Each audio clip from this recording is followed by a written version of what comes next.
যুক্তরাজ্যের লন্ডনে সাবেক ভূমিমন্ত্রী সাইফুজ্জামান চৌধুরীর যে সম্পদ আছে তা বাংলাদেশকে অবশ্যই ফিরিয়ে দেওয়া দরকার বলে মনে করেন বাংলাদেশি বংশোদ্ভূত ব্রিটিশ এমপি আফসানা বেগম।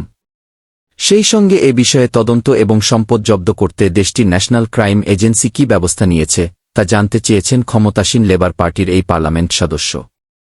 গতকাল মঙ্গলবার যুক্তরাজ্যের ন্যাশনাল ক্রাইম এজেন্সির মহাপরিচালক গ্রায়েম বিগারকে দেওয়া এক চিঠিতে এ বিষয়ে জানতে চেয়েছেন আফসানা বেগম।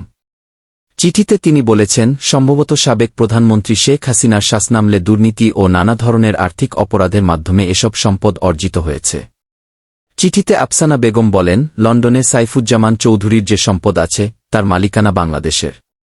তিনি বিশ্বাস করেন বাংলাদেশের মানুষ গণতন্ত্র ও নিজেদের স্বার্থ সংরক্ষণে লড়াই সংগ্রাম করছে, তাতে সহায়তা করতে এই সম্পদ ফিরিয়ে দেওয়া উচিত।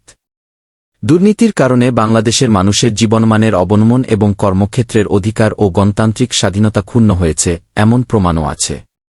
আফসানা বেগম আরও বলেন, সাইফুজ্জামান চৌধুরীর সম্পদ জব্দ করে ফিরিয়ে দেওয়া শুধু বাংলাদেশের মানুষের ন্যায্যতা প্রাপ্তি ও তাদের ভবিষ্যৎ অধিকার সংরক্ষণের জন্য গুরুত্বপূর্ণই নয়, বরং যুক্তরাজ্যের সুনাম ও আন্তর্জাতিক রেকর্ড অক্ষুণ্ণ রাখার জন্যও জরুরি।